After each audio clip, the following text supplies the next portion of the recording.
Jó reggelt kívánok, köszöntöm Önöket! Ismét egy igazi forró nyári napra ébredtünk.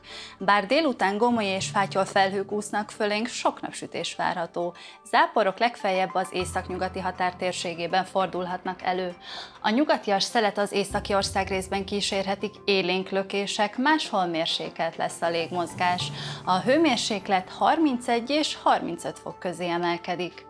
Holnap az Alföldön 35 fokos forróság várható, nyugaton viszont már előfordulhatnak záporok, zivatarok és kissé mérséklődhet a meleg. Pénteken és szombaton is országszerte számíthatunk csapadékra, de továbbra is marad a kánikula.